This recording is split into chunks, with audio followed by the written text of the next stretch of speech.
Bonjour! Au Gossip Boss cette semaine, je vais vous montrer comment on a fait cette plaque pour notre premier petit-fils.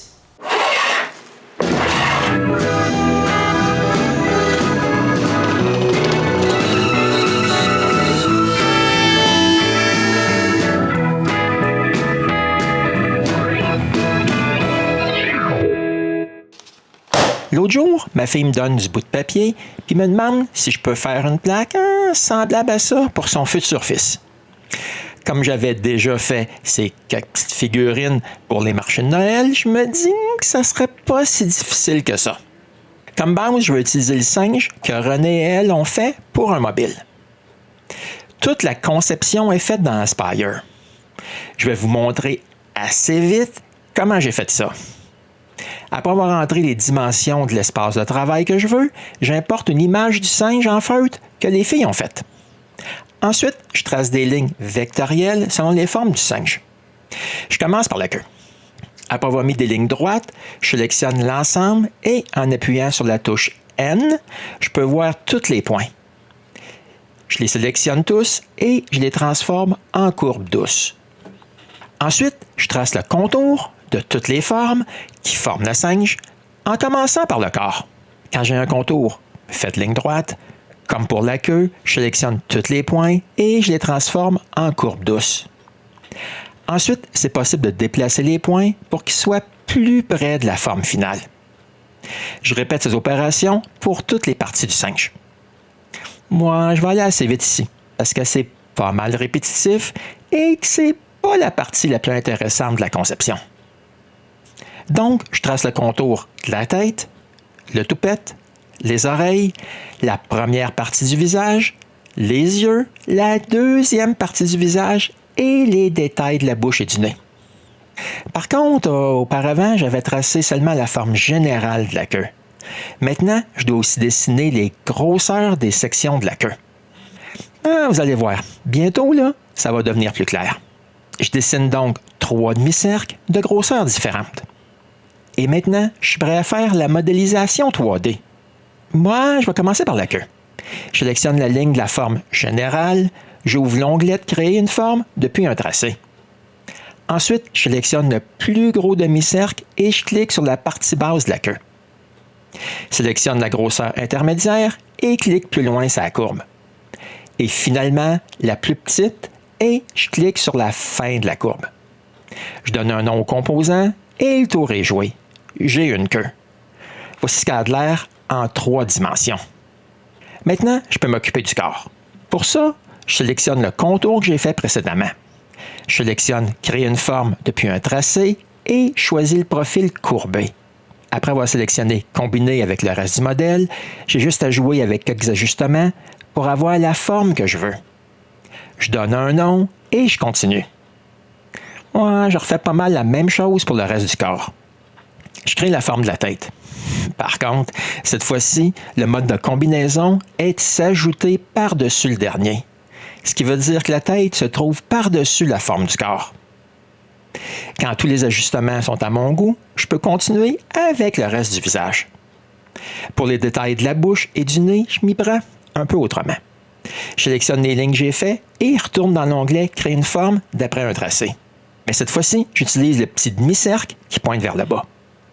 C'est aussi simple que ça. J'ai des formes sommaires de nez et de bouche. Pour faire le toupette, je joue avec les valeurs de courbe et de hauteur pour avoir la forme que je veux jusqu'à temps que je sois satisfait. Il ne reste plus que les oreilles maintenant. Elles se font exactement comme le reste, avec un mode de combinaison de fusionnement. Mais par contre, là, pour faire l'intérieur des oreilles, je dois changer le mode de combinaison. Puis ça, là, c'est pas vraiment le résultat que je désire.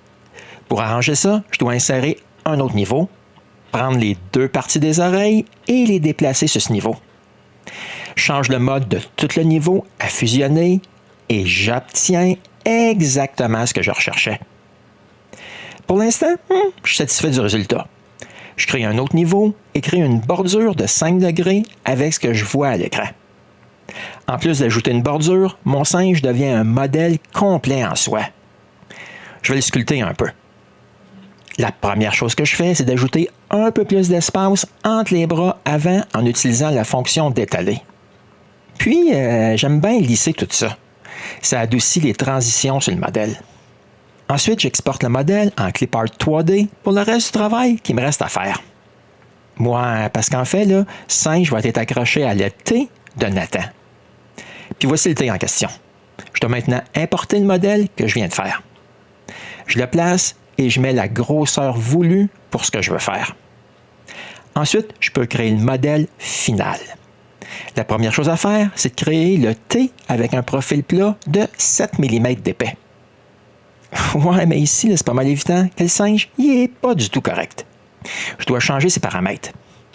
Premièrement, il doit avoir une hauteur de 14,5 mm d'épaisseur, puis une hauteur initiale de 7 mm, comme le T. Ah, c'est beaucoup mieux. Ouais, par contre, le bout de la queue, là, fait dur. Je vais arranger ça. Je dessine donc 2 formes pour pouvoir effacer des parties de la queue. Après avoir fait une copie du singe, je sélectionne une copie et une des formes et j'efface le bout de la queue. Ouais, je refais sensiblement la même chose avec l'autre copie et l'autre forme pour seulement garder le bout de la queue. Ah, la partie principale, elle, est pas mal. J'ai rien à changer. Par contre, le bout de la queue, là, il n'est pas correct. Je sélectionne donc le bout de la queue et je l'incline. Ouais, c'est pas mal comme ça que j'ai fait pour créer le T de la plaque. Maintenant, il faut la couper avec la CNC. Je commence par une passe d'ébauche. Non, c'est pas très long. Ensuite vient la passe de finition. Ça prend pas mal plus de temps.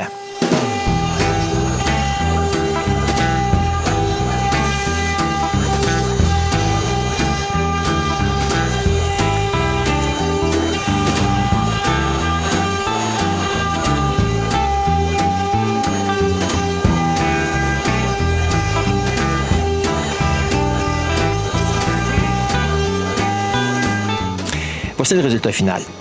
Je vois déjà que ça va être pas mal un coup terminé. Il y a aussi la hache à faire. Ouais, mais je vais vous épargner la création du paresseux qui est accroché. Maintenant, je dois libérer les 2 lettres du morceau de bois. La première chose que je dois faire, c'est d'enlever ces bouts de bois qui dépassent.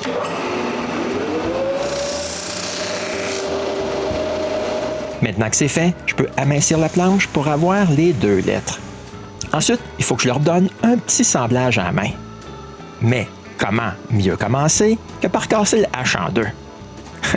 Je le recolle avec de la colle instantanée. À partir d'ici, je lui fais super attention. Au moins, le T, lui, il n'y a pas de partie faible. Quand tout est bien sablé, j'applique une couche de gomme de lac parce que plus tard, ces lettres vont être peinturées. Ouais, mais j'ai pas toutes les lettres par contre. La prochaine coupe, c'est les 2 A. Vient ensuite les N.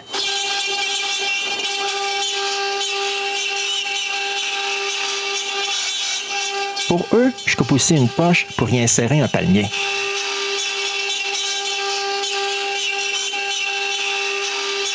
Parlant de palmier, il faut aussi les couper.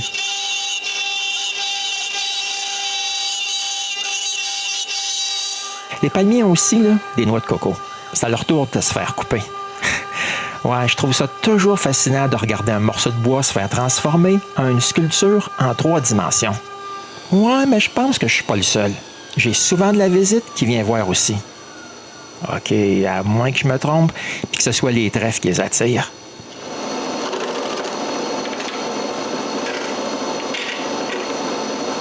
Maintenant que j'ai tous les morceaux, c'est le temps de s'occuper de ce qui reste à faire.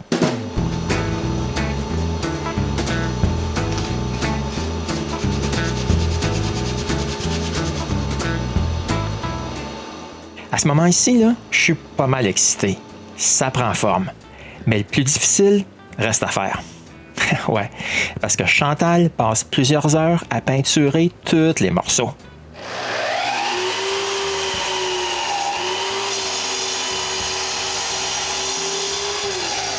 Pendant qu'elle fait ça, je m'occupe de la plaque qui va retenir le tout en place.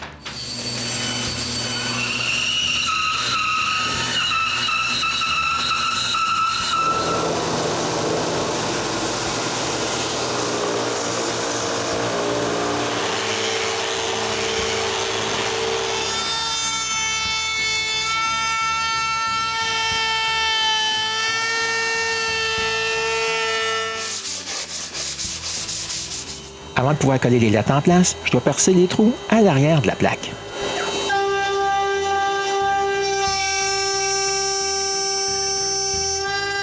Ouais, je sais.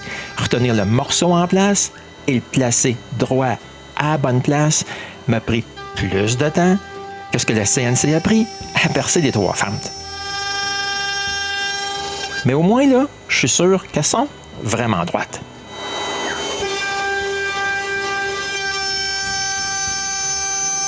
Maintenant que c'est fait, je peux coller les lettres en place. Moi, mais par contre, je vais enlever la gomme de lac que j'avais mise à l'arrière.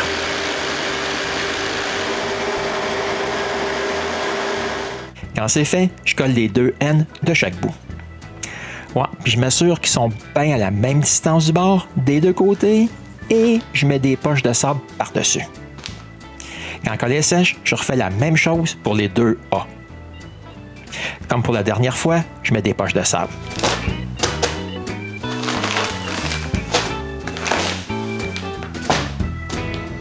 OK, c'est pareil pour les 2 dernières lettres.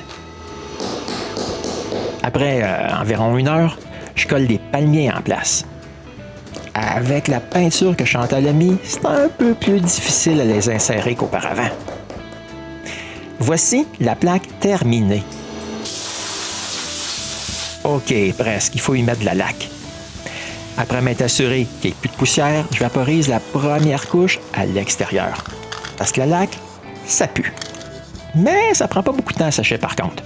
Une demi-heure plus tard, je peux frotter partout et appliquer une autre couche. Ouais, mais par contre, là, il fait plus aussi beau dehors. Je la mets à l'intérieur.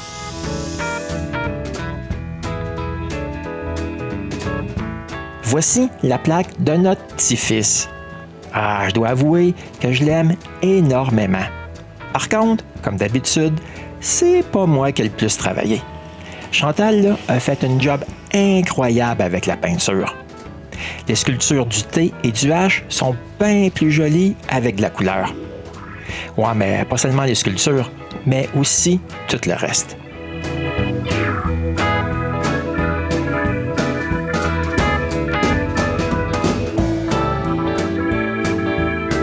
C'était la plaque qu'on a faite pour notre tout premier petit-fils. J'espère que vous avez apprécié. Pour ma part, je suis super content. Et n'oubliez pas de revenir pour un autre épisode du Casseur de bois.